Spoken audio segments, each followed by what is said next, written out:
A very good morning and a warm welcome to the first edition of the dialogue in 2025. Welcome aboard. My name is Prince Apollo. On the dialogue, we dissect and analyze national events and put them into context. Happy New Year to everyone watching. And on the first show of 2025, we'll be looking at the recent directives that were issued by the President. In his New Year's address, the President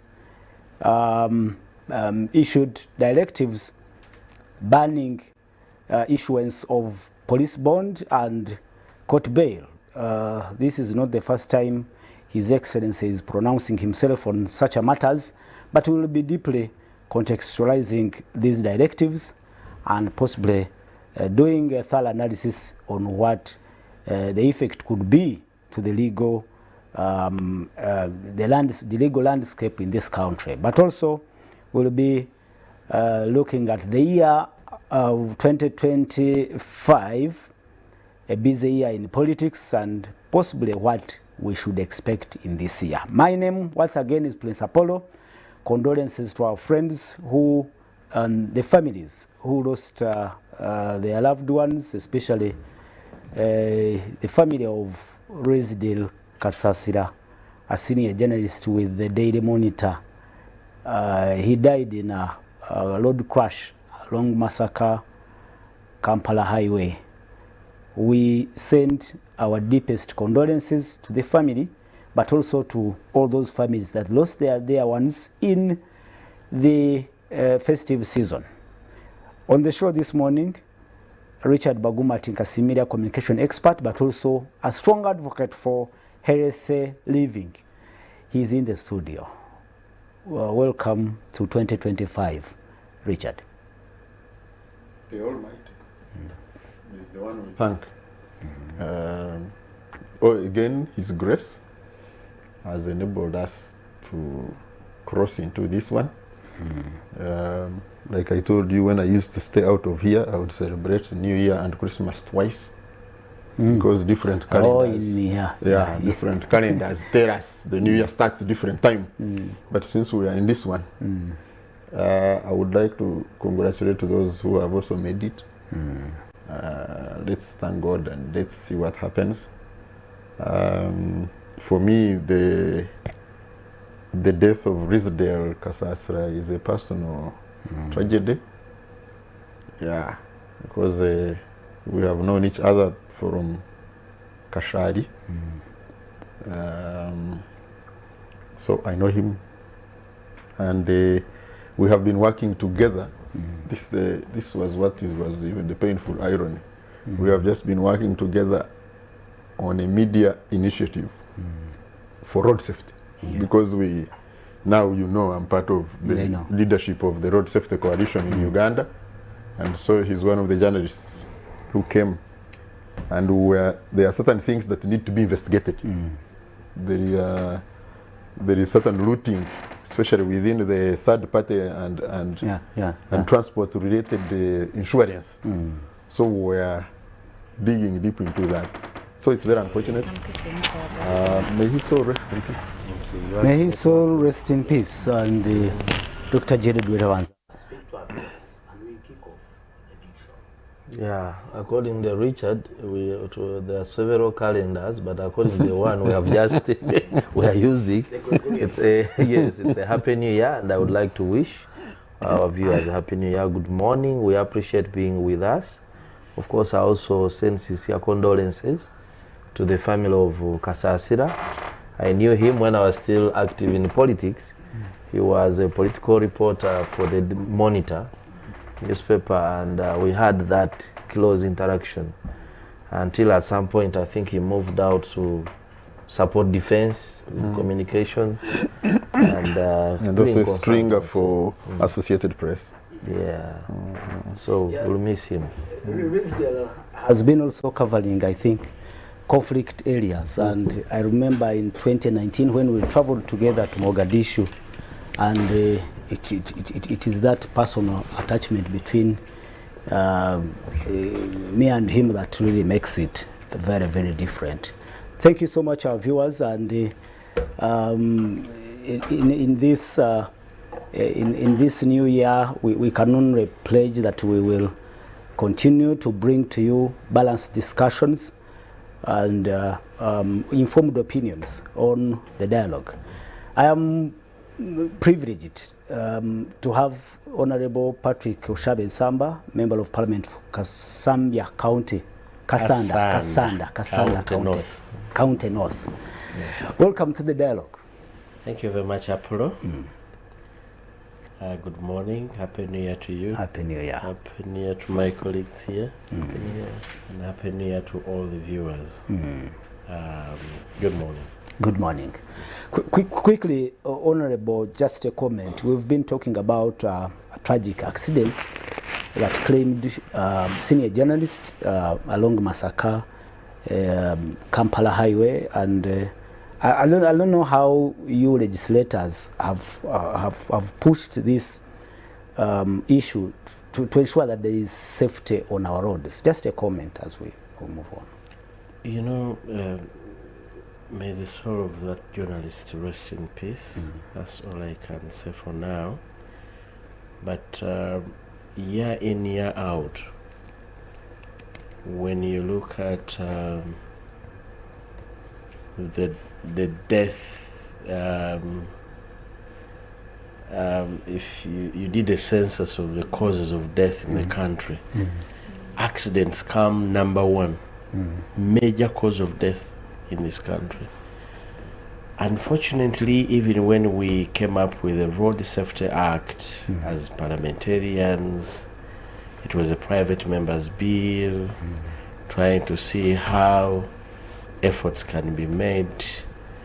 There is a behavior here, something happens, they talk about it, it's left there after some time. Today you could be talking about seat belts, tomorrow you talk about speed governors. The other day you talk about, but we have failed to create a culture on road safety. And in other countries, it's a culture. I was surprised somebody was driving me in Tanzania. I was in the Deira region. Is it Geira? Something like that. But I was on a rush. But the driver told me, here, I cannot drive you beyond this speed limit. So please, sir, as honorable as you are. Yeah, exactly.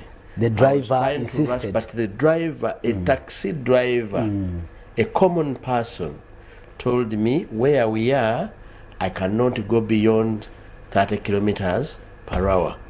And that is the speed limit. So it's a culture in that country. Here, we have failed to build values on anything. We do things the way we want. And many times when I reflect on what Churchill said Uganda is a land of freedom, I sometimes think that he was mocking us when he made that statement, that Uganda is a land of freedom. He said it's a pearl of Africa. So for me, it's about the culture.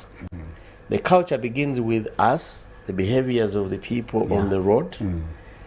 The culture begins with those who are supposed to enforce the law on the road. It's an all-round, and it must be built. It must be an intended effort by our government to ensure that this area that claims so many lives of Ugandans, an effort must be put in that area. Thank you. The same way they put effort in controlling malaria, the same way they put effort in controlling HIV, and all other, so you can remember the amount of money we spent in controlling COVID. It was a lot of money. Yet at the end of the day, COVID killed just a few people. But road accidents claim so many lives of people, day in, day out. So we need really to I build agree. values around I that. agree that's very important, and I don't want to open that discussion on how much is invested in road safety, because close to you are very strong road safety advocates here. If we open that discussion, then it will take us another I don't another know whole whether day. there is any significant investment we put in that area. I really don't. Instead of, I mean, apart from having 12 police officers positioned on different Who are just highways, collecting money anyway. looks like there's... Baguma, you can make a quick comment, because this is serious. Actually, even in Parliament, road accidents have claimed, I remember Honorable Kabe recently, I think that's a recent case. Yeah, even Honorable Kabe. Honorable Dero recently was involved in an Yes. accident, he only survived. Prominent people have died, have lost their lives on roads. Just a comment on how much we are investing in road safety. Last financial year, we worked as the Road Safety Coalition. We worked with the Parliamentary Forum on road safety, and the parliamentarians, in addition to giving us the laws that we needed, because we wanted a lot of amendments to do with different things that we hope will create the legal environment to, because you see, as a country we have signed up to all the conventions of reducing road safety problems, and we even have it in our national development plan. So all these are our national targets. Reduce by 50% these road crashes by 2030. Now, last year, so Parliament agreed and put money for road safety in the budget. So the government had been allocating 900 million 900 to the million. ministry responsible for transport for road safety. We worked with Parliament, it was increased to about 5 billion. But not a single coin was released. So the money was put in the budget, but not a single coin. This far, as I know, over December, was released. So that tells you how seriously Exactly. we take this. Thank you so much, Richard and the panel, but it is really serious. And as we pay tribute to our colleague in these few minutes, it is a season when actually these accidents become rife and rampant, and it's time to speak about it. But quickly, let's go to the presidential address, end of year address, in which the president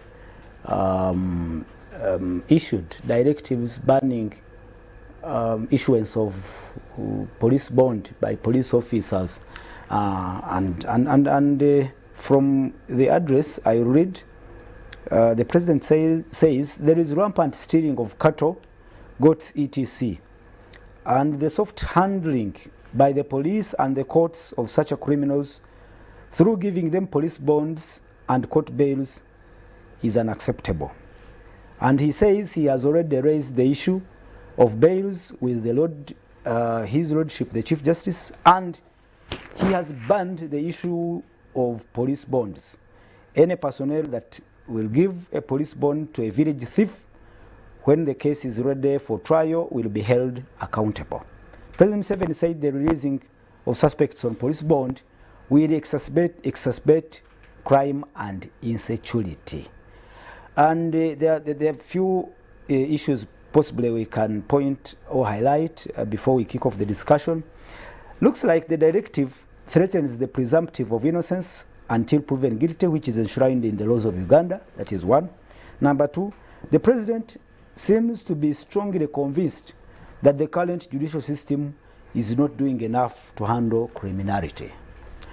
Let me start off with Dr. Gerard Wedewanzala, make our preamble before we go into the discussion. What do you make of these presidential directives? Actually, it is really good that you have picked out what was more important or impactful in the speech of the president, because the rest of the statement did not have much content to be discussed. Now, coming to the issue of bail, first, is the president diagonizing that there is a problem in the rural areas, such as stealing. Yes, I have been traveling to Namisindo, where I come from. I've been to Kamuli. I interacted here on this show with the Honorable Barnabas Nikasimire from Buyaga. People from different parts of the country are complaining about rampant theft. And you know, about 80% of our people are in the countryside. So if someone has a piglet and it produces, for instance, 10, then is able to sell and get some school fees and develop themselves. So in that respect, we believe that we need to step up, you know, the control of such vices in the population. But looking at the president in his almost 40 years rule, of course he did a number of reforms. He said were aimed at strengthening security to protect Ugandans and their properties. Among them, in other areas, he disbanded the local administration police, for instance. The parish chiefs and others were disempowered. We introduced the LOC system. And then we have the GISOs, the parish internal security officers, who are paid, by the way, every month on the taxes of the taxpayer. But I think the president needs to reflect and look at this. What is causing this collapse? Collapse in one, access to justice, collapse in community security and policing. I think it is deeper than simply talking about bail. Looking at bail and police bond, these are engraved within our laws. And as a bail is a constitutional right. Of course, it is also discretionary, but there are circumstances under which you can give bail. One, on health conditions. If someone is not in good health and needs medical attention. The other, if a person has a known permanent place of abode, and the other is a person who must present sureties, sureties who are able to produce this person in court in case. So you see that there are conditions to ensure that this person does not run away. So if the president gives the directive and says, I have talked to the Chief Justice about this, about bail, and now I'm giving directive about police bond. I think the bail is a responsibility of the judiciary, which is another arm of government where the president heads the executive. If he does that, then he's disempowering the judiciary, but he's also going to directly violate the rights of those who qualify for this bail, and also will be in violation of the laws of disempowering Uganda. the judiciary. Are you talking about the head of state, the head of the executive, ignoring the principle of separation of powers, or the judiciary will they just take the directives per se? And Yeah, there is what you talked about, the presumption of innocence, and which is in the law. It means someone has to be investigated, presented before a lawful court, established tribunal, competent, and then the person is tried, the person sentenced. So if you give a directive which is going to infringe on the role of the judiciary, then you are disempowering that those institutions under the judiciary. But the issue of police bond, the issue of police bond is not only about theft. There is a total collapse in the police system that police bond has become something for sale. It is in a marketplace that even cases involving defilement of young girls in the villages are negotiated. Actually, every case that you report at police lately is treated as a business to the officers who are going to handle this file.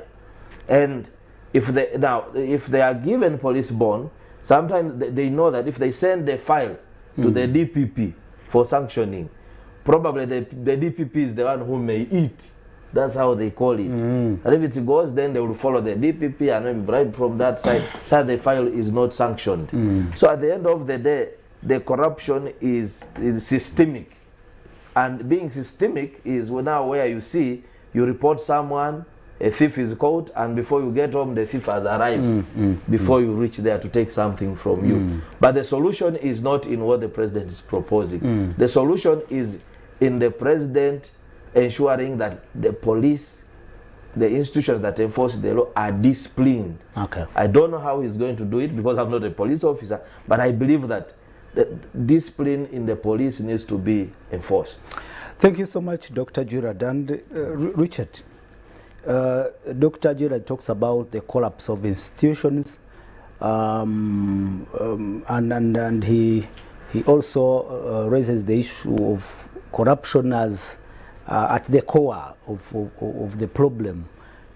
But talk about the directive first, such a directive from the head of state to on a matter that is enshrined in our laws, like the right to police bond. But again, I have to remind you that this is not the first time the president is pronouncing himself on these two issues of court bail and police bond. I'll ask you, don't you think maybe the president is trying to solve a problem, a serious problem, which maybe we are not seeing?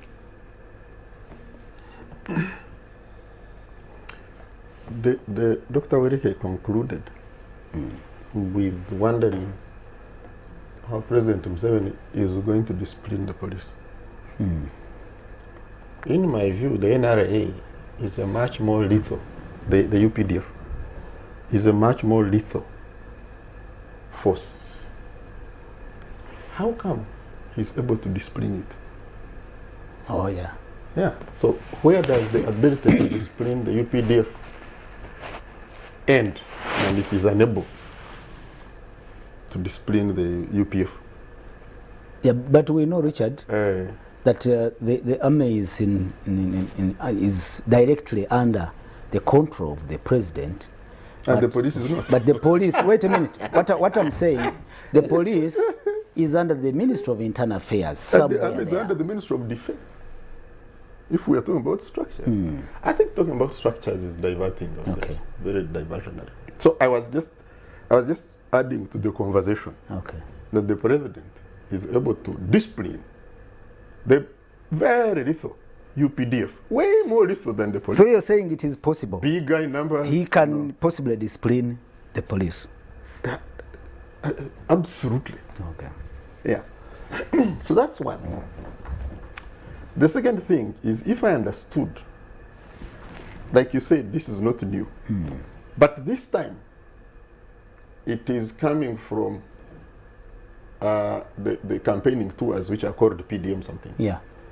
Of Myoga, PDM, that the people are stealing the pigs of the Myoga and disrupting the wealth creation. That is now the national crisis. Now we have a national crisis of thieves taking, I don't know, coffee and pigs from the Myoga beneficiaries. You people, you see, my president, my commander-in-chief, is really a gorilla. He's so able of taking this and really taking it to his advantage. I don't know whether Honorable Samba is an opposition or independent. Or, I don't know. But I can guarantee you that if you implement the bond directive, then Honorable Samba will find himself among the thieves of PDM or something. Hey. Yes. See, what statistics are we using? Yeah, but that we have such a spike in cases of theft compared to last year or the other year. What statistics? Comrade Weri, I mean, testified that he has also conducted his research and confirmed PhD. That Comrade Weri is one who depends on data and statistics. We have the police crime report every year. Did this year report a reduction or an increase? I challenge you guys, it was there in public. You must have it on your record. So for me, I need to be extremely careful with my commander-in-chief's positions, especially when he has been consistent with them. So the earlier cry, was it also about PDM? And because we are saying this is not the first. Yeah, the other one was about capital offences. Yeah.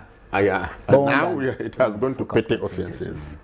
So politically, I think and I've said this here, I think first the president really, I think in his head, is convinced he's above the law. Sure. I think so. That in his head, these things of paper written things, after all these pieces of paper, you say, pieces of paper. So I think that's one. I think the second thing is you must seem to provide a solution. Oh. But take the advantage of that to now clamp down on the ones you wanted to. Take advantage of that to achieve your other objectives.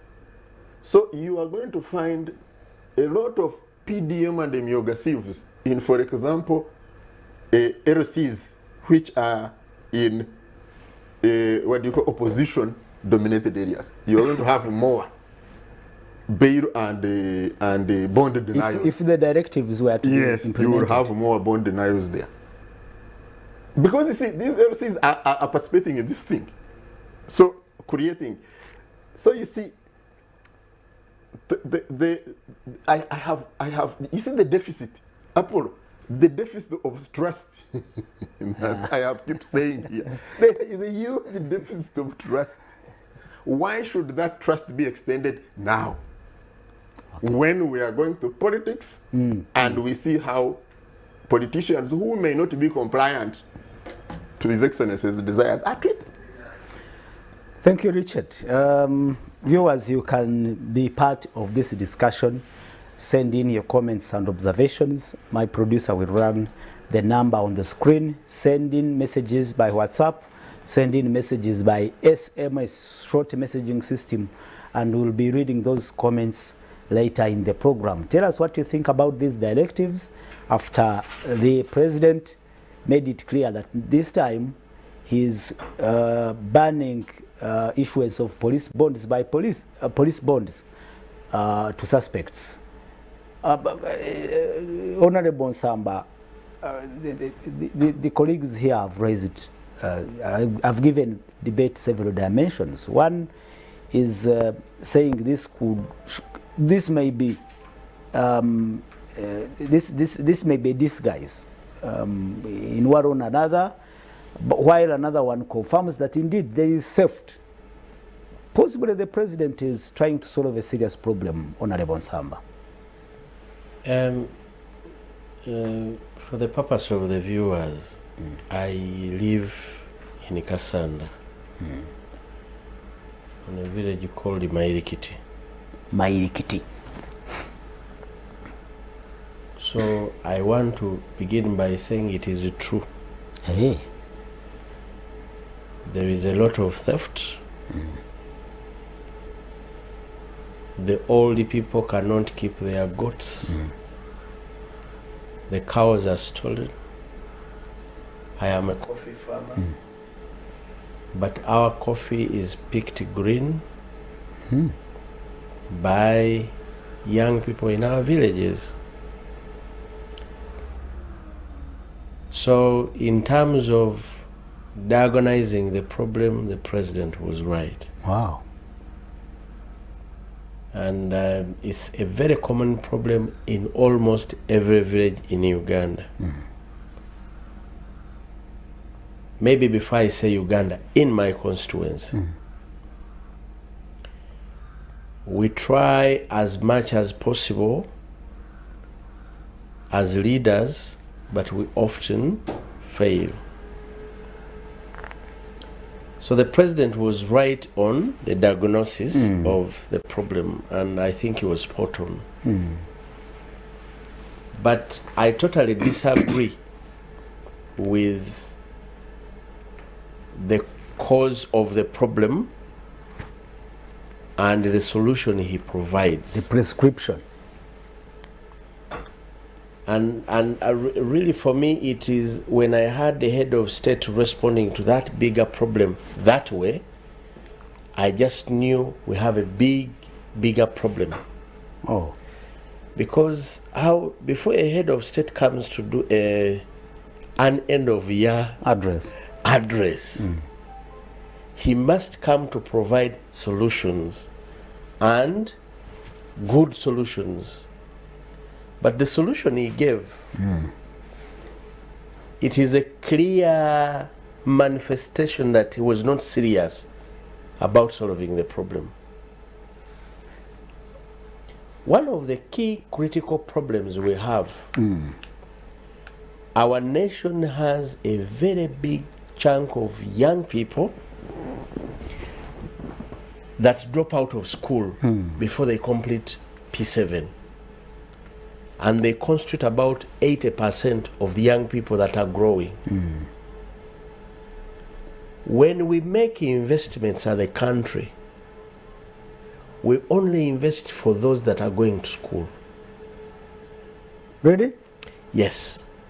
When we have PDM, the initiative he has been supervising and I don't want to waste monitoring. my time there on that PDM thing because it's his political gimmicks that he's trying to show that he's doing something. But it cannot help the problem.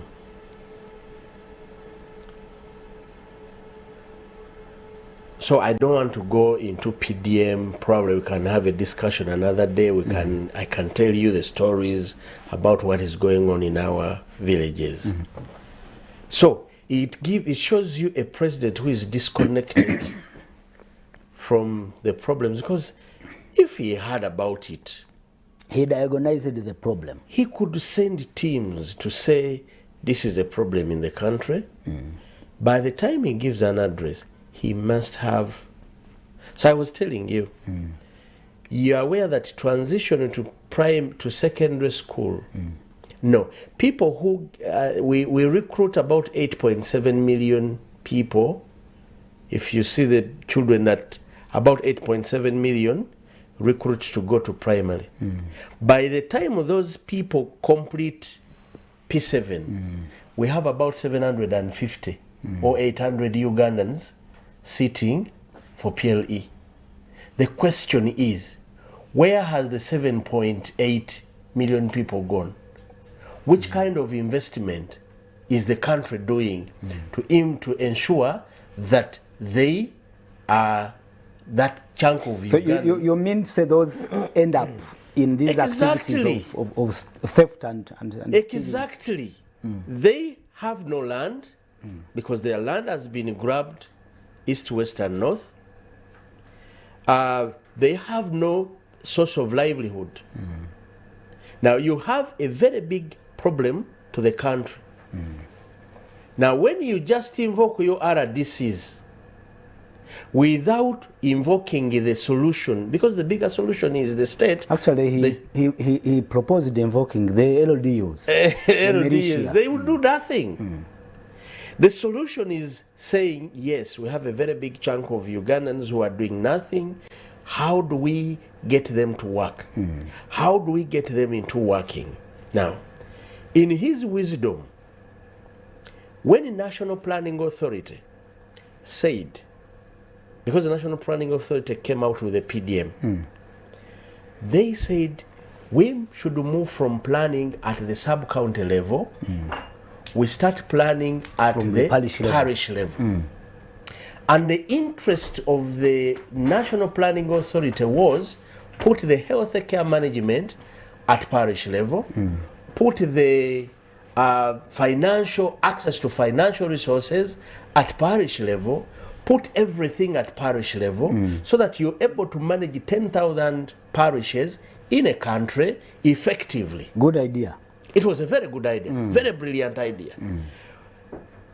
President Museveni, being the way he is, that is manipulative, he only picked the issue of distributing money. Financial inclusion. Now, we all know that you cannot throw money to poverty and you think you've solved the problem. We all know that. You can't. Those that have tried it, you throw money to poverty, poverty picks the money, runs away with it. And I think he has been at this for some time. What the people want, our people in the village want, is access to cheap credit. Cheap credit. Affordable credit. Not this man of you line up and we give you money. Those that need to invest in agriculture, when we are buying fertilizers, when we are buying seeds, we need to be able to go to and walk to a financial institution and get the money that I want to do the work that I want to do. But when you ask me, say, hey, Patrick, we have 1 million here, please come for it. Even when I don't have a plan, I'll line up. And that's why much of the PDM money, of course, it has been misused by those that are managing it. People go for 1 million, they end up getting like 400. But even when they get for the 400, they will think about spending it and enjoying it. It's not providing the solution. Meanwhile, after spending that, when a season begins, like we will be beginning a season in February, planting season, that person will go to a money lender, and a money lender lends that person at 3% per month, or 5%. Some people go up to 10%. Now, there is no way somebody who is in the agriculture sector is going to use the money you get at 10% and make a profit and be able to pay back. So most people continue losing their properties, their land, their animals and everything day in, day out. Going below the poverty line further because they cannot access cheap credit when they need it. So the money the President Museveni is dishing out is not solving the bigger problem. How best can this bigger problem be solved? It is government, just government policy for the government not to choose not to be populistic, but know that there is a problem of ensuring that people access resources, especially because the agriculture sector. Even with PDM, government, I mean, His Excellency the President and his team are saying they are solving the problem of cheap credit. But they're using a populistic approach. Okay. Because they know they are going for elections, they want to count who they've given money. Now the money, for example, they give in my constituency, one financial institution. If I have about 32 parishes in Kasanda. Now, if every year they are giving 100 million. They are giving 100 million every to parish. Every parish. And if you did that for 5 years, that's a fully fledged institution, financial institution, that could make us access our resources at less than 5%. It's about government managing that. Okay. And even if you provided one banking institution in Kasanda as a district, not as a constituency, that money is good enough to provide cheap capital. Now, cheap capital, I mean, it's not about calling people that you people come, there is money here.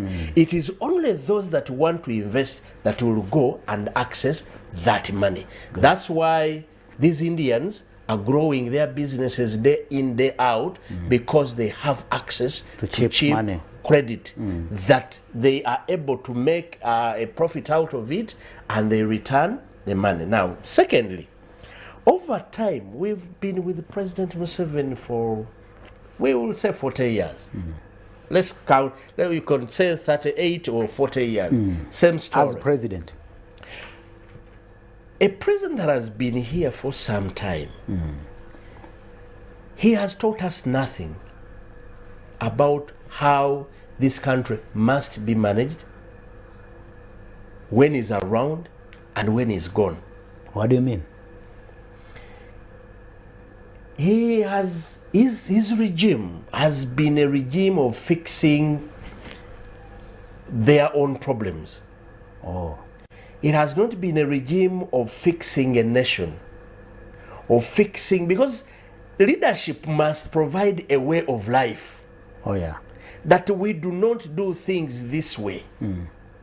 Now, what is happening in the police is happening on LCs, is happening everywhere. There is no way you can just, Mr. Museveni comes up and say, I have removed the bail, bond. Does that provide a solution? Is that a solution? Yeah, but Honorable Now, Samba, you need an institution, beginning with the LC institution, that is there to serve the people of that LC. no, he mentioned it. President Museveni chose the police RDCs and his representatives at local governments of sleeping on the job, adding that he could activate a militia of LDUs to provide security at local levels. I think the best solution for him is to resign as a president. He even says local leadership has failed to handle this matter. Because he has not given us any kind of values. Do you know every chairperson of LLC runs his LLC the way he wants? There is no code of conduct. There is no expected behavior. Actually, even their term was extended again. Exactly. Again for the second There is and no third time. expected behavior of a chairperson LLC one.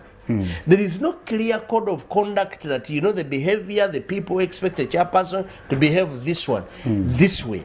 Over 40 years, the presidency has totally failed on building leadership in this country. Now, you begin with the LC system that cannot deal, because this what happens in the village. The chairperson may pick interest, sends a thief to the police. Like Doctor said before, the chairperson reaches home, the thief has also come back. And this thief will say, I'll deal with you. So the chairperson will never do that again. He will never try it again. So the collapse of, you agree that the collapse of institutions. The entire system, the institution, the values system of leadership is dead in this country. Now, you have, yes, Mr. Museveni, when they were coming here, they were guerrillas. Guerrillas, they don't have a common front line.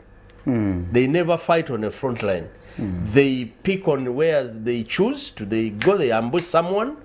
After ambushing, they run away. That's a guerrilla, the guerrilla style of. Now, that guerrilla style of leadership is what they've been implementing over the so many years they've been here. Yet, a country to run effectively needs a value system.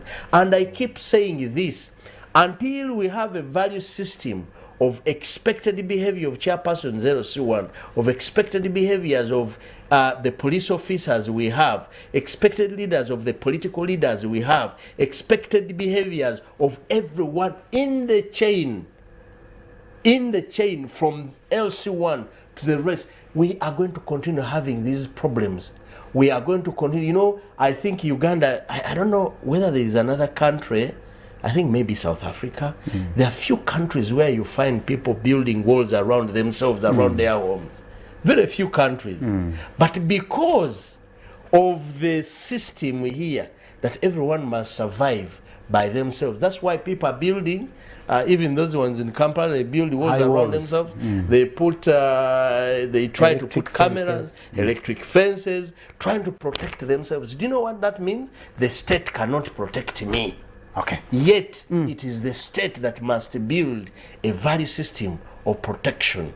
Thank you so much, Honorable Nsamba, Member of Parliament for Kasanda North, and Richard Baguma, communication expert, but also a strong advocate of healthy living.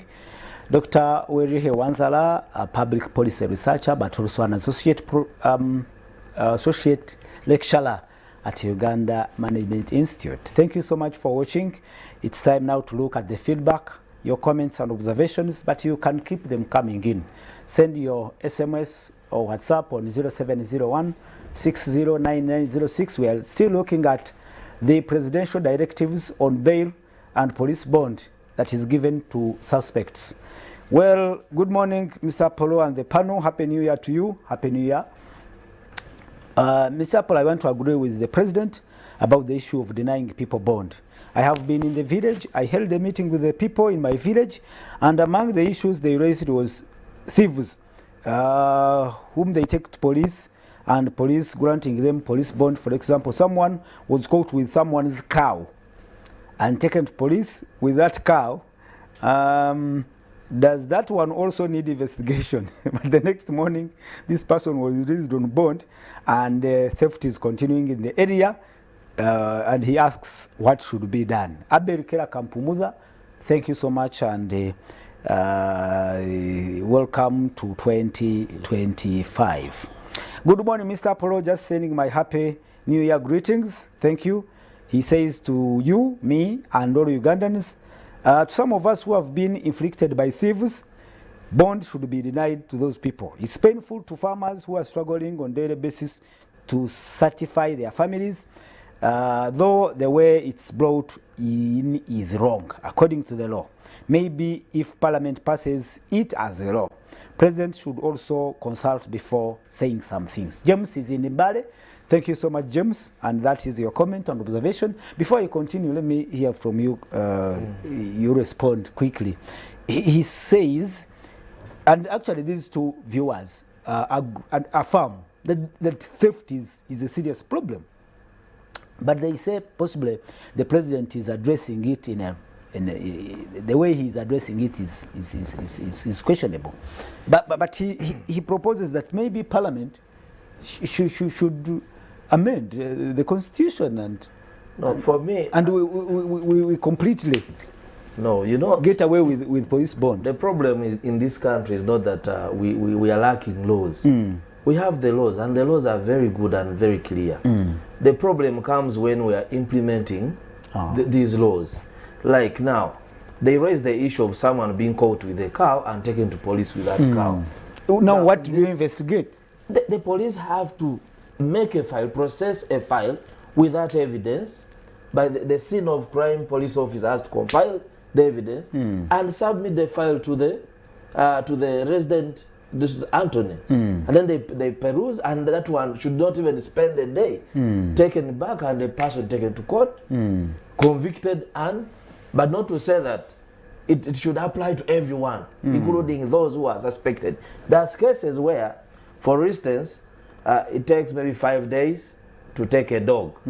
By the time and the law speaks about 48 hours. Yes, by maybe 5 days before a dog comes, and when it arrives and combs the area, the evidence is distorted because many people have already used those routes and breached the crime scene. So then you find the dog resting probably sitting near someone's home, and all the family members are arrested and taken to the police cell. Then you get them being charged 100,000 each. So a family has to sell land to release about 7 people from a plot of land, to release them from the police cells. Now, this is where the discipline comes in. Is there supervision in the police that this number of cases were reported this week? If they were reported, how many bails were there?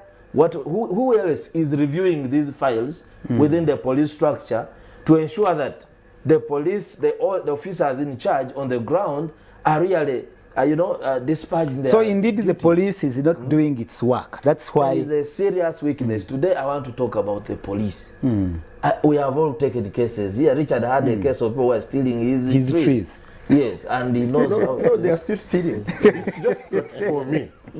It's just that for me. they're still stealing. Every time we talk about crime, we tackle the symptoms. That for me is The symptoms. We only We are tackling- handle the symptoms. We are tackling the symptoms. That's my greatest challenge. That's why I disagree. That fundamentally, when you deal with the symptoms, the so-called increased thefts, I don't have statistics to even prove that. No. Increased compared to what? But let's assume they are there, like my two colleagues have said. You see, they are a symptom. So Of a bigger problem. absolutely. So if you keep dealing with the symptom, you still have your 40 years of the same problem. Let me take it from there. You were pushing your point before he came in. Yeah, I came, About police. Yes, I came back to the issue of police. There are so many examples I can cite. And in the beginning, I said it's not only about theft. It's about all forms of crimes. But Criminality. where, except the politically motivated crimes, where they say Honorable Samba has done this and a suddenly powerful politician is involved, there your file will move very fast. Whether it has evidence or not, it will go to the state attorney, you will go to court with the instructions which are not written that you go to Luzira or Chitalia. That will move very fast. Oh, so you speak about selective justice. It is there. Selecting if it is politically motivated, like someone is interested in you, if a powerful person is interested in you today, even your file will be read on Monday, and I can assure you will be in Chitalia. But when it comes to the other issues, there is a collapse. So I want to say that there should be serious reform in the police. How we are managing, I was talking about the issues of another eye looking at the outcomes of what the actions are. That if cases were filed, how many qualified for police bond? Why? You know, how many were successfully prosecuted? Without doing that, then the way we supervise as other civil servants. And then, of course, my colleagues have talked about the huge problem. Honorable talked about the PDM structure, which was to solve, you know, the problem of poverty and other planning issues. The pillars were 7. There was parish-based management, parish-based information management system, that you collect data on the people who live within the parish, how many, what is their age, you know, what are the poverty levels, and then you are able to plan from there. They talked about agriculture extension services, that you have agriculture extension officers who are working and then looking at the parish level to see what have they addressed. If land is fragmented the way it is now in Bugisu, that you are not able to continue producing maize, what have you introduced? What knowledge are you giving the young people? If there is market for chicken, eggs, and so forth, are they involved? That is not there. They talked about agriculture value addition, small, you know, knowledge to transform the raw agriculture. So you agree with Honorable Samba, yes, that even the solution that was implemented yes, in the form of PDM is not working. Yeah, that's why. And that is why criminality is rising and rising year in, year out. You know, they always say that if you do the same thing over time and you get the same result, and you never change the methodology or the approach, then there's something wrong. Thank you so much, Dr. Jared Wanzala. The dialogue will be going for a short break, but when we return, we continue to explore the effect of these presidential directives, and possibly what next after the president has issued these directives. Is the judiciary and the police going to immediately, implement, and what will possibly happen if these directives are implemented to the dot? My name. Welcome from the break. This is the dialogue on Soul TV. My name is Prince Apollo. On the show this morning, Honorable Nsamba Patrick Oshabe, Member of Parliament for Kasanda North, is in the studio. Richard Baguma and Dr. Jared Wanzala, resident panelists, are in the studio also to interrogate the effect of the presidential directives that were issued during the end of the year national address. And this is about whether police bond and court bail should be banned in the case of thieves who are terrorizing the countryside. Well, from the first hour, submissions have all affirmed that there is a problem of theft and stealing property, but the prescribed solution is also questionable, relating to how the principle of presumption of innocence is ingrained in our laws. And Dr. Jared Wanzala speaks about the collapse of the system as the biggest problem, but also Honorable Patrick talks about the lack of a value system as also a biggest problem at this point, resulting into all these problems. Richard, before I bring you in, okay, let me first look at these messages coming in. Apollo, the case of torturing the maid is already done, 40 years, okay? And this was a case that was determined yesterday. That is what people expect whenever they take people to police. But bond and investigations upon investigations, no. He is watching from Bushenyi on Star Times, loud and clear. Thank you so much, our viewer in Bushenyi, and the message was relayed to me by my boss, Honorable, yes, Charles James Senkubuge. He's the one who sent, who relayed the message, but from someone in Bushenyi. He's watching. Mr. Apollo, let those gentlemen help me. If killing a thief is taking the law by hand, how about stealing people's property? How do we call it? Police are reluctant because maybe some of them practice stealing, or they take it as their source of income, because anyone taken to their post must contribute something. We had sleepless nights towards Christmas because of cattle stealing. We are not happy with police reluctance. James in Mbale sent in another message. Happy New Year to you guys. Good, thank you. Two wrongs don't make a right. Yes, true, the police has its own weaknesses, and one of those causes is underfunding. Hence, them looking for ways to survive. Fund them well, reform them, etc. And in the bid of the president, the only institution in Uganda responsible for amending the and making laws is the parliament. So Mr. Museveni can't just wake up and say he has abolished bond, bail, etc. without going through parliament. The Chief Justice and his people implement the laws in case of any changes. It's supposed first to go through the people's house. Otherwise, freedoms, excuse me, freedoms of citizens are going to be affected. The president is not above the constitution. Even if we are not happy with what is going on in the August House, at least give them a benefit of doubt, do their work, because they are paid by taxpayers' money to do exactly that. That is a message from Major Otim Joel from Chirinya, I hope. Thank you so much, Major Otim Joel. The United Republic. The United Republic of Chirinya, for always sticking with us on the dialogue. Let me read some other comments before I bring in Richard. The president is acting out of the law. Why can't he also ban the government's officials who steal government funds with strong evidence, like the Mabat thieves of Karamoja, who have been proven guilty but they're out on bail? But this is what the president is saying.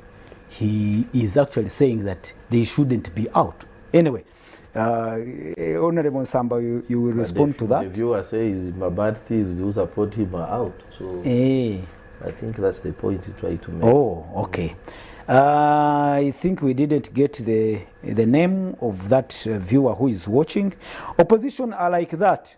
Nothing they can agree with Museveni. Abewo 2026. Maybe the viewer is saying that the opposition cannot agree on, even if President Museveni is solving a problem, you cannot agree. And I don't know if they are relating to the submissions from Honorable Samba, who is the opposition here. Thanks for the show. I just wanted to find out from guests, is bail the biggest problem of Uganda? Won't that increase corruption in police by suspects of being arrested without bail? Anyway, you can also speak about it. Some people are saying that in circumstances where bail is banned, that would fuel corruption again. That now people, I don't know. Make a comment, Richard, before I proceed. We had a similar debate when we were advocating for the change in the penalties for traffic. I think it was the same debate, don't increase, because you have more collecting. That is, one case, one side, you have a coin which has two sides. So, but I think the penalties being steep have had an impact. I think people are more careful because even if it means you are even going to pay more, even if for you yours is to be corrupt, it means you are going to pay more. So in all cases you have some pain. But you see the question of bail and bond.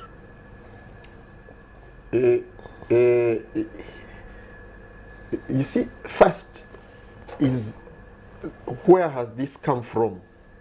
It hasn't come with the theft, this theft of PDM. It is not. this is an issue that my commander-in-chief has been raising. Yeah. So to bring it and say it is because of these thefts is the usual approach I talk about.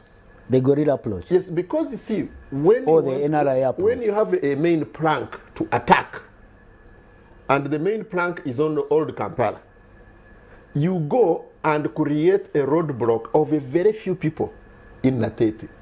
What you are trying to do is to get the major force to go away from old Kampala and come to respond to the Natete situation. And then you can have a weak old Kampala not fully defended. This is what I'm talking about. So this is not an issue that His Excellency the President has started talking about now. So where does it come from? Wow. So this is an opportunity to raise it. You continue to affirm, in your opinion, that this is not about theft. These directives are not about Leave me theft alone. in villages. No, leave me alone. It's something else. You see, and I wish we could do a baseline now and do a baseline at the beginning of next year on our first program next year. Inshallah, God will keep us alive. We will have more politician chicken thieves. Oh. More politician cow thieves, more politician PDM thieves, not getting bond. Let me throw it to Dr. Gerard quickly. Do you think? So Apollo, I talk about the problem that Insamba talked about here. I say, you see, you have 1 point something million children, 1.8 or so, whatever, who are according enrolled. to government statistics, enrolled in a year, and 700,000 or so finish the first level of P7. It means another 1 million have disappeared somewhere. So there are two things. Either you had ghost children, they didn't exist, or this group has disappeared. So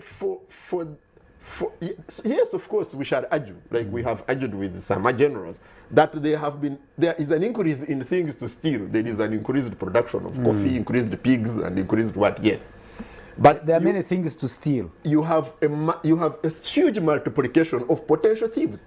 Okay. Because these guys have nowhere to go. So for me, you need to deal with that problem. Okay. And you can't deal with that problem with interfering with bail and bond. You see, Apollo, tell me one single cell of a police or prisons that does not have more than triple the numbers they are supposed to hold.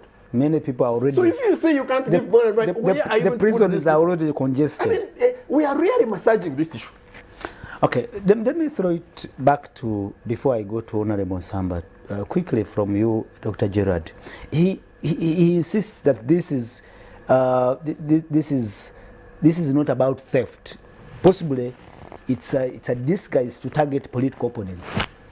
Of course, given the history of this country, especially under the NRM, you cannot rule out. I remember in 2005-6, Dr. Kizza Besigye was charged with rape, an offense they claim was allegedly committed in the 90s. And in that case, what did we see? We saw the deputy DPP, who is now the chairperson of the Electoral Commission, fabricating evidence, and we saw a senior police officer, Elizabeth Kutesa, confessing to having taken small chicks as a bribe to a person who later appeared as a witness. So if we have that history where these cases are fabricated and we are in an electoral period, I will agree with Richard that it can happen, because lately we are seeing cows being arrested wearing clothes as humans sitting in cars, in our vehicles. And so they will dress such cows, put the number of the car on you and say you are in a racket of stealing animals and this car belongs to you. So it is possible, okay? That is why we have to be careful and say that let the law be the law. We don't have capacity to feed every suspect by piling all of them in prison or police cells, because we are already underfunded. That's a reality. So given these circumstances we're under, then we need to look at that. But there are those medium-term and long-term solutions. Why are thieves many? Yes. the number of things to still have increased, but we have also been increasing the number of policemen. When President Museveni came, probably the total number of police officers in Uganda was less than 10,000. Today we have close to 40-something thousand. So there is some increase in the number, but why is petty crimes that used not to exist continue to become too many? And then, but it comes back to issues of impunity at every level. It comes to issue that we are not addressing the root causes. These children who are disappearing in schools, where are they going? Do we have alternative programs? Before, you used to have Uganda National Students Union and then NUYO, Uganda Students Organization. One was targeting the students in school, others out of school, and they would also be considered in programs for training. And then they play a role in politics and so forth. Today, we are doing patriotism, marching with the students. These ones who drop out of school are busy on the road stealing, side mirrors, what? Everybody buying a boda to come to Kampala. Yet, how can boda be more than passenger? So the rise in criminality is inevitable. Yeah, it will rise. That's the reality. If we don't address these issues, the grassroots. Honorable Nsamba talks about lack of a value system. And I don't know, we are looking at how, what could be the root cause? There is an alternative value system. Exactly. Remember in the break, I think we reached a consensus that there is a value system, but a negative value system from the top to down. We used to see musicians perform, get some money, build houses. Now we started giving them money, lining them up in musicians who beg. We are now creating gangs and musicians who go to beg from the taxpayer. What happened? You know? So there is Send in your comments and observations on 0701 609906. Send by WhatsApp, send by SMS. We'll be reading those messages like this one here. This is Modest Trust from Matuga. I think the president is intimidating the opposition during this political year. Since there is no bail, opponents will be captured, and it is the so-called Obusango Obutono. Regardless, we are set. Okay, we get the message clear. Modest Trust from Matuga. And now let me hear from you, Honorable Nsamba. They are saying this could be targeting the opposition. Yeah, before I go into Richard's, because I'm persuaded by his argument, but there is one of the listeners that wrote about President's commitment to dealing with thieves in this country. And for me, that's the value system I'm talking about. The system should not be only applicable to a chicken thief. Yeah. Today you're removing a chicken thief. Meanwhile, you're protecting thieves in Parliament. And you're protecting thieves in your cabinet, where you're supposed to deal with them. Oh. So if it is to be no bail, no police bond, it should cut across, not only village a system where nobody is protected, where people know that the cost of me stealing public resources is this. The cost of me stealing somebody's cow is this. And the country must know that this is what this government is running. So on one hand, actually, or you cannot claim to say now you're so perturbed by people who are stealing coffee, but you're not perturbed about those ones who are stealing billions of shillings. Now, what my brother, Dr. and Richard, we agreed on, they said no, the system is there. Only that they brought the system of stealing. And that's what we've known. Actually, I've been thinking about it. These people stole when they are fighting. They were stealing people's cows during the war. They were stealing cassava and lumonde and everything. Now, when they came to power, probably that is the value system they have taught this nation. Now, I want to say... All rebels do that. Rebel groups do that still when they are in the bush. Or that much I didn't know, that you steal... Then because they don't have time to survive on stealing during the war and after. Maybe after. I didn't know that. But for us to move as a nation, there is no way we can keep now chasing then it will be a failed system. You're so harsh on those that are stealing cows, and you do nothing about those in the Prime Minister's office. Then you have lost it. And you know, Richard was telling us about in their culture, where he comes from, they say when a parent goes to steal with a child on the back, it's a training for this child at the back.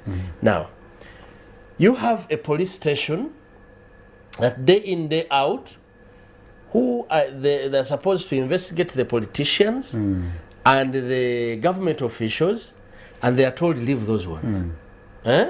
And before them, they have people where they can also earn something.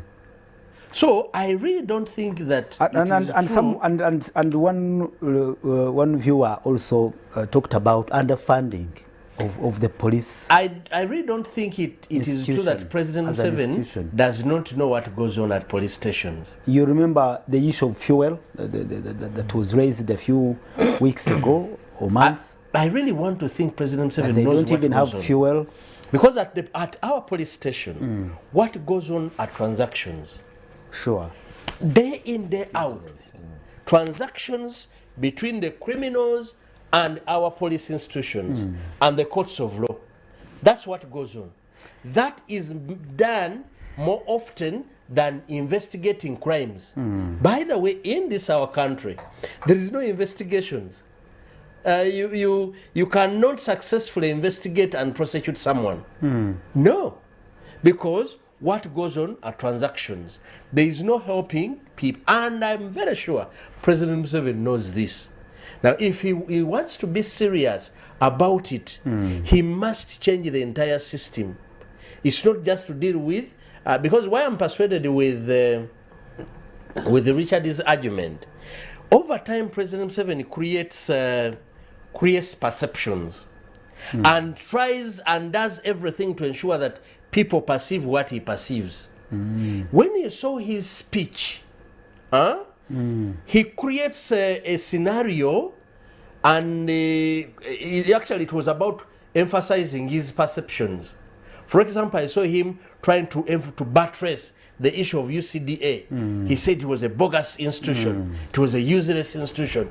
But me, a coffee farmer, I know the value of this institution. He talks about how Operation Wealth Creation did marvelously. We know nothing about Operation Wealth Creation as coffee farmers. We know UCDA. But for him, he goes on to buttress and tries to ensure that people believe what he believes in. He believes it is his soldiers that created the coffee boom that we have. That's what he believes. But the story is different. So what Richard comes up here to say that, hey, this is not about the PDM thieves. The man has been denying people bail for some time, and we know. We have political prisoners that have been in jail for some time, for 4 years and plus. There are so many people rotting in jail that have not been given bond. We have police stations where the law is broken every day, and the state knows that we have people at police stations who last more than 48 hours. So I am persuaded by Richard's argument to say this is not about thieves. This is not about thieves. This man is trying to create a perception that bond is bad. But even then, assuming the president discovered that probably Parliament erred in the way they made the laws about bail, as a head of state, it would be engaging the judiciary to know how we deal with this. It's not about informing us how we met the Chief Justice and they talked about. He is the one who is supposed to amend the laws. Government is given the #1 priority in Parliament to deal with the matters they want to deal with for the better running of The So state, you also you agree with the viewers who are saying if he wants it that way, he should bring it through Parliament. certainly, if he was serious about it, the beginning point would be to engage the judiciary entire as an institution, to engage the police entire as an institution, bring amendment in the Parliament of Uganda. Those amendments are dealt with. But because he wants to create an institution that, you know, I choose who lives, I choose who is arrested, I choose who is, because that's what he's working on. He wants us as Ugandans to believe that it is him who chooses who to release and who not to release. He wants us to believe that this man is the hour of the president, is the alpha and the omega. So he's trying to buttress that one, because we've seen people who have been released by court, and he has arrested them before. And we keep seeing this day in, day out. So now, he is creating a perception so that we all believe that this is the way we must be governed. We come to accept exactly the new norm. He wants Ugandans to accept that. Thank you. Because he knows when you take it to Parliament, they will not accept. So he buttresses it. Okay, he is building that perception in the public. I am Bananura Benedict from Kagadi district. I am suggesting that the local people should be given a chance to discipline thieves by themselves using Bataka courts. Anyway, that is okay if it is from but those are courts that no longer work. Those when I started here, I referred to the pre-NRM time when the parish chief was very strong and the local administration police, and they would deal with these matters very, very seriously, and the leaders at that level, so the local people respected the institutions. Of course, we tried to emulate, but what happened? The institutions also collapsed at local level. It comes to the proverb of going to steal when you have a baby on the back. They are learning the skill. That wealth creation is done through stealing. It is stealing. Okay, good morning, Apollo. I am Peter Weduku in Silonko district, where people died in the landslides. Sorry. I agree with his ex-police to collapse people bond. They need 200,000. Let the suspects go to court. What is he saying? Is he saying that he supports the ban on police bond? That he even indicates a figure that they are collecting in their district. They are collecting 200,000. I think he just says he agrees that there's corruption. Yeah, there is corruption, and he even mentions them. So it should be banned. The bond should be banned, and then they go to court. I'm not sure the conclusion. How about the corruption in the dog section? Oh. Okay, let me read one or two messages, and then we possibly. Okay.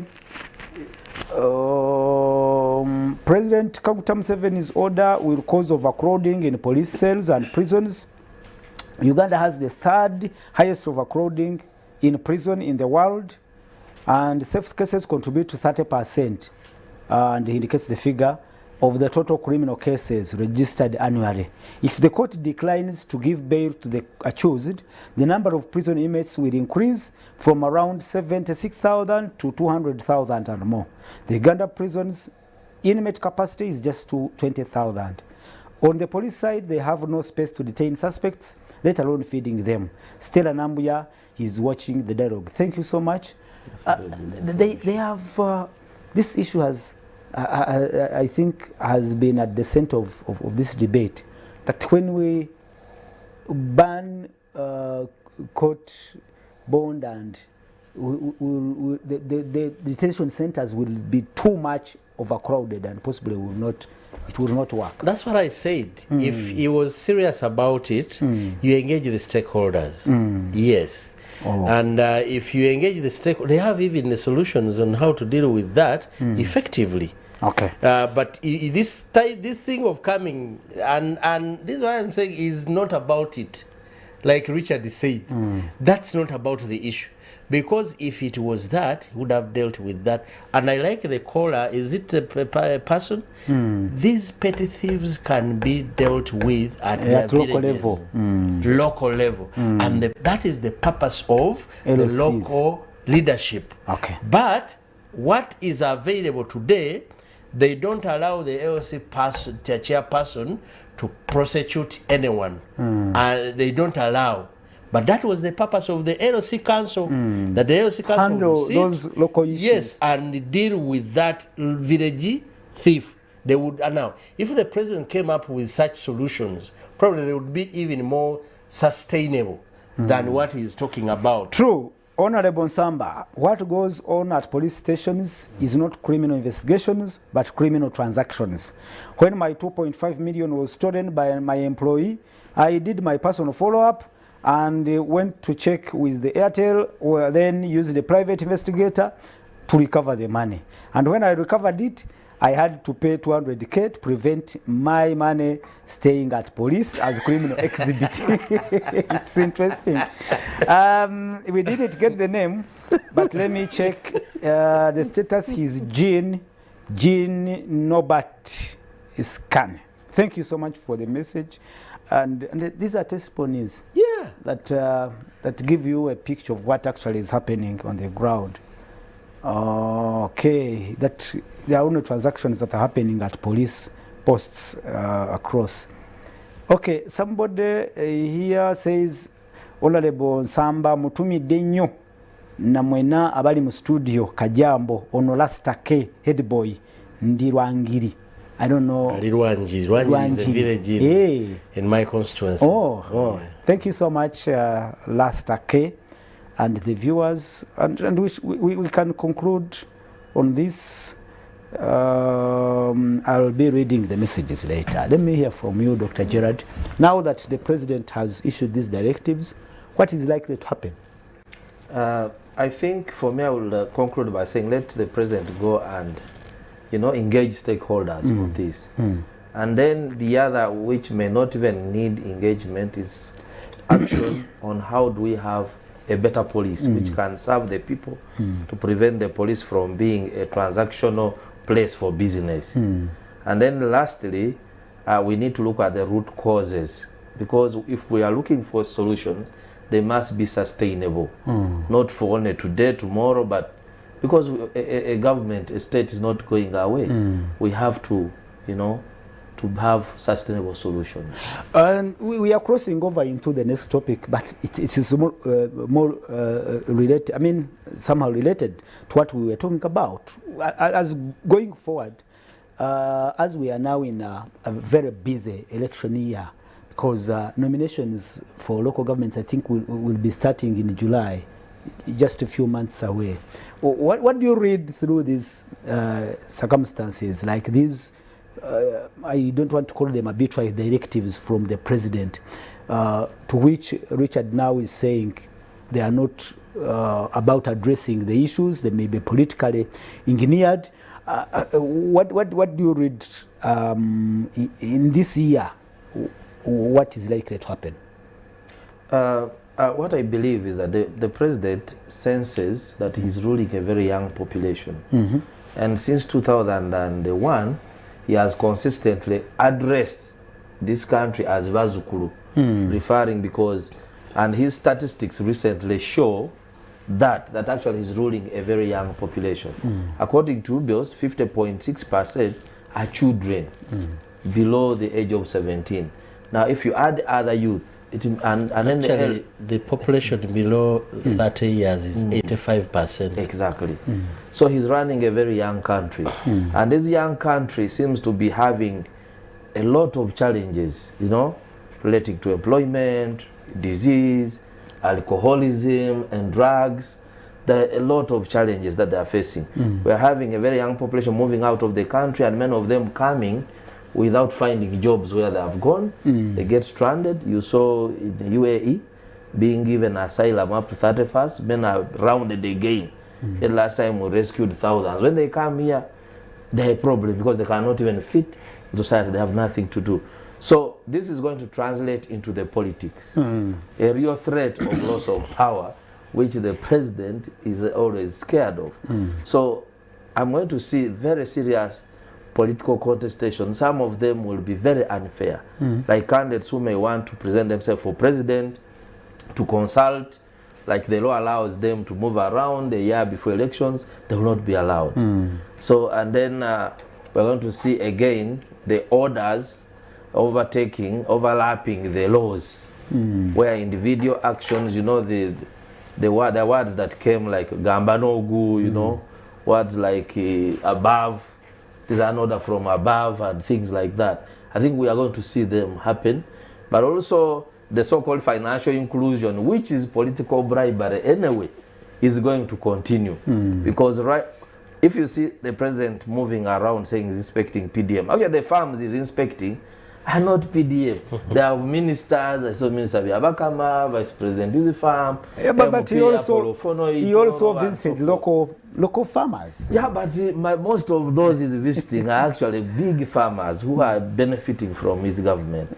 If I take you around my town council, for instance, there, you'll ask someone, you got PDM, said, yes, I got how much? I received 700. The other officers took 300. Then I also, washed off dust off myself with 400. I bought a piglet and was stolen, no, it died.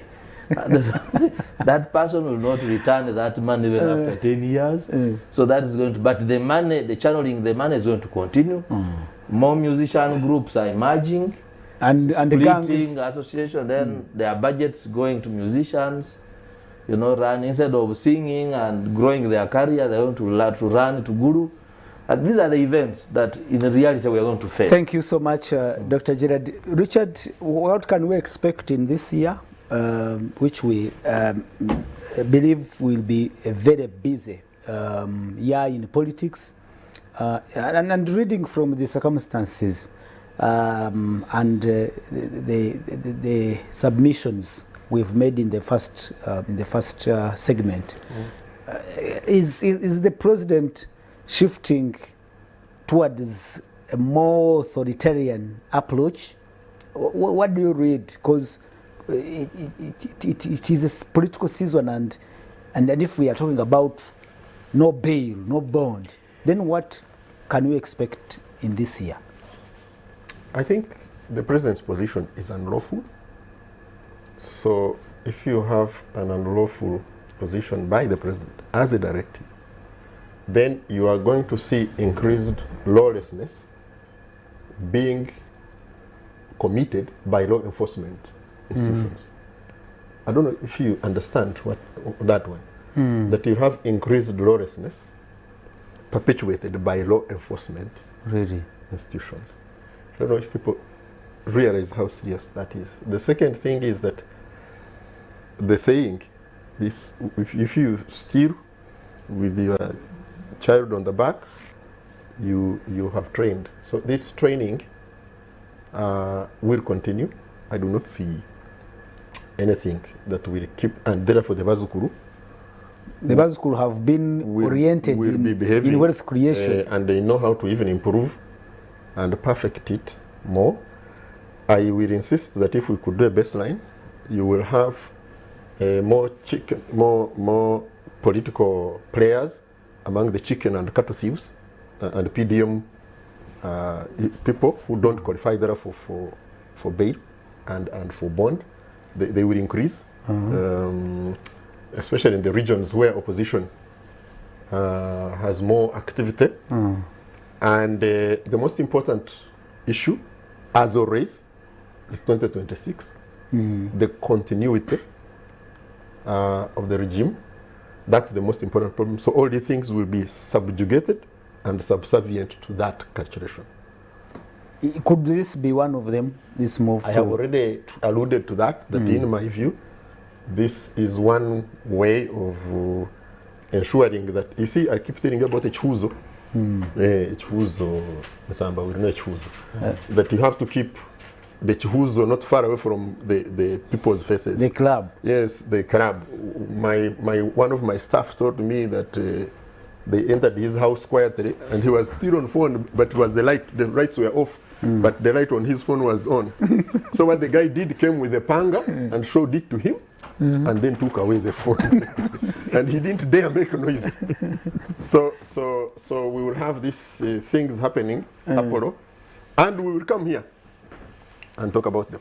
So in short, the problem the president is trying to cure will only be will only get worse. That's what you're saying. Criminality I will. don't agree with you that his intention is to cure that. So that's first way. We start from totally different foundations. That's the point. Honorable Nsamba, what are your projections for this year? What in politics? What do you think is likely to happen relating to what we talked about and the current developments in politics? And I remember most of your colleagues in NUP who are in prison or who were recently released were also arrested in the year preceding the election year 2021. They were arrested in 2020, most of them. What do you see? Obviously, this is a political year. But unfortunately, we are being managed by a manipulative regime. This term of office, since we started in 2021, we started and we lost 2 years of COVID. Government was not doing any service to the people, claiming COVID. Meanwhile, resources were being swindled. So you lose 2021, you lose 2022.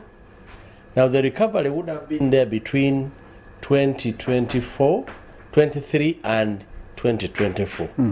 Unfortunately, there has been a culture created here that when you go into politics, instead of people demanding for service delivery, people end up demanding for small tokens because they have been cultured to look at those tokens, to know that now politicians are going to come with small tokens. We can't leave it with them.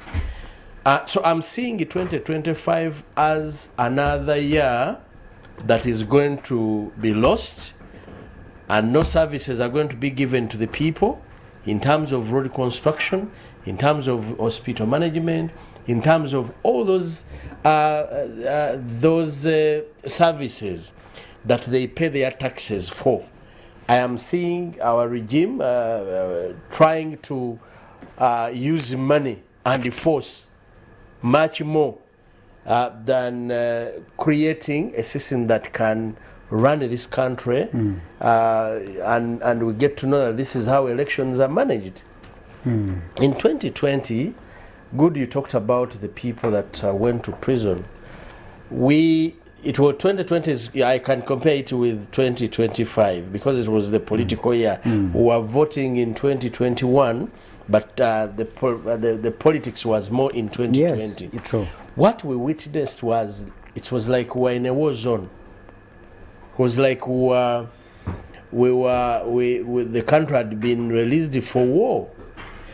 That behavior is going to continue in 2025. You're going to see more deployments purposed to constrain the activities of those that have different opinions from the president, and probably those that will support, those that work with him, those that ally with him, those that believe that he has to continue working as a president of this nation. We are going to continue to witness institutions of government being used for political gain. We're talking about the army, the police, and yet those institutions are supposed to be for the people of Uganda. Now you're going to see police dealing with more political, they're called political prisoners. They'll be dealing with more with that. The courts are going to be dealing with more with that, because the state, the regime we have, their intention is not to build this country called Uganda in terms of ensuring that there is a proper system on how government changes after 5 years. They will not care about that. So Ugandans, no, we will still have some time. I mean, from between now and and 2020. Okay, we still have some few months, and Parliament we will be in business. Do you hope that you can do something about what you've just said? Like, for instance, we have people now who are proposing reforms, electoral reforms and constitutional reforms, to restrain the involvement of the military in elections. Do you think Parliament can do anything about it, or these reforms can make sense in any way? Unfortunately, the Parliament in the form it is can only deal with matters the regime is benefiting in. When a regime wants something, it is easy to pass in this Parliament. But when the people of Uganda want something that probably would have desired, like what you're saying, to exclude the army's involvement into the political arena, that would be the desire of every Ugandan that wants to have a democratic election. But that cannot see a day in the kind of parliament we have, because we know that the army is in to protect the family that is here, the interests of the family that is running this country. So some of we would be happy by now if we've dealt with that already. So you don't see anything to change? I don't see anyway. This government coming with any meaningful reforms for the benefit of the people of Uganda. Any kind of reforms that may come, they will be for the interest of the regime in power. Thank you so much. As we wind up in just it's a round of closing remarks. Dr. Gerard Wanzara, Honorable Samba paints a grim picture of 2025 in terms of politics and engagement, that it will be as chaotic as it was in 2020. Just as we conclude. Of course, I would like to agree with him entirely, because the last 5 years we have been seeing the play out in the courts of law involving the MPs who are jailed, denied bail. We saw the NUP detainees charged in the military courts and being convinced, persuaded or forced, but I want to believe it was a force, to plead guilty, and then thereafter be given prerogative of mercy and forgiven. So we saw the breakup of some opposition mobilization rallies around the country, and others indefinitely suspended.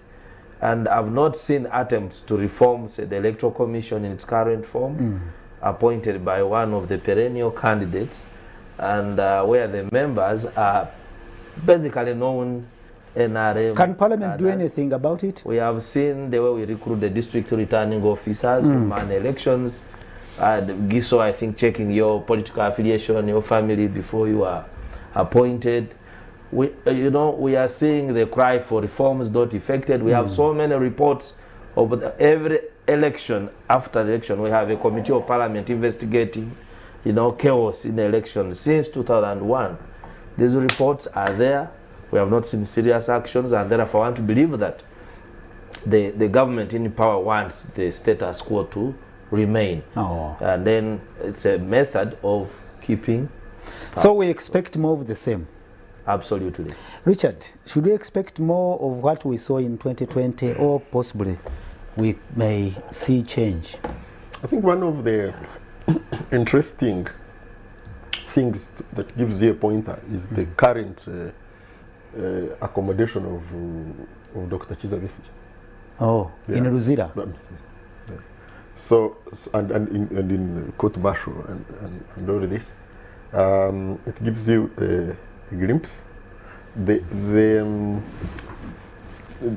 You see, I want to also have some fairness to our institutions, particularly the judiciary and the police. There are many fine people in those institutions who, by the way, tried to do their best. In some and other institutions. I know one institution here which is run by a brother who, so I sometimes am conflicted to talk about it so much. But I know that the people who try to do the professional work, the method they use is to accuse them of corruption.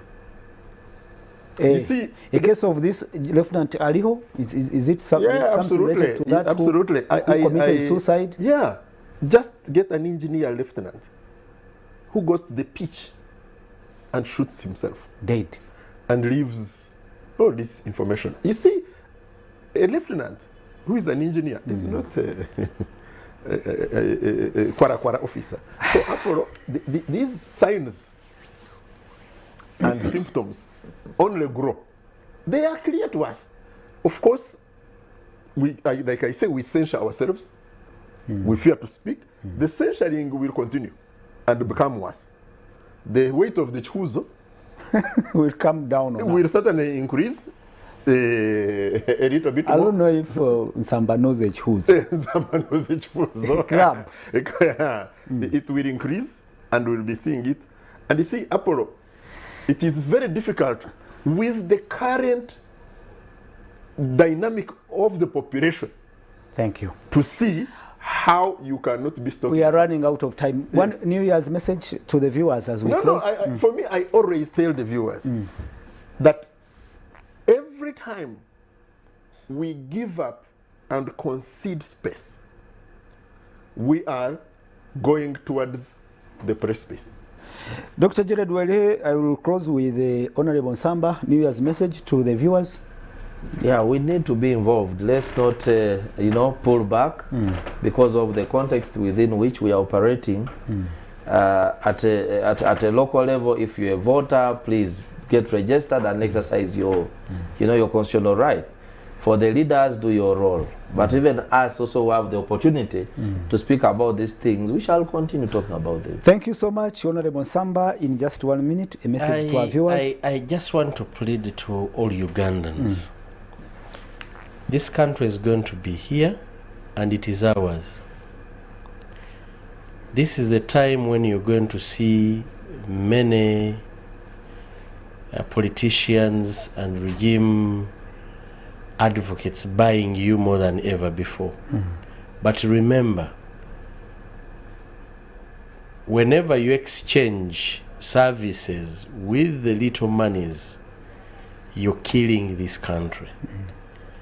We can demand for services instead of demanding for money. For handouts. For handouts.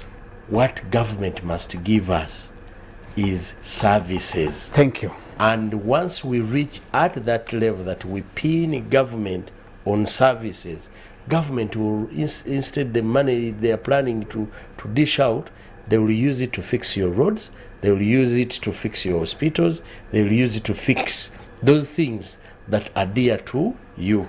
Don't get involved in the political transactions that is going to happen as we run. We are killing our nation. Thank you so much, Honorable Patrick Nsamba, Ushabe, Member of Parliament for Kasanda North.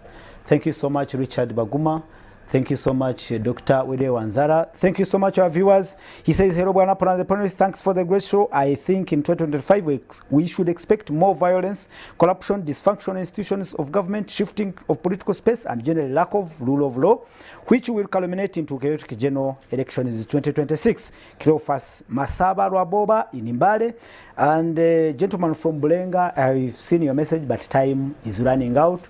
We can only promise you that you will in this year you will see, or you will have much more of dialogue, much more of informed engagements, much more of balanced discussions. I have to appreciate my great team, right from the panelists and to the people behind the scenes. Caleb has been so supportive in the control room. Chigozi, Harriet, Oprah, and I can't mention all of them, but you've been a great team. Yunus, thank you so much. Let's now start a new year, a very engaging year 2025. Good afternoon, viewers. Let's catch up again next Saturday in another edition of The Dialogue. Good afternoon. God bless you. God bless Uganda.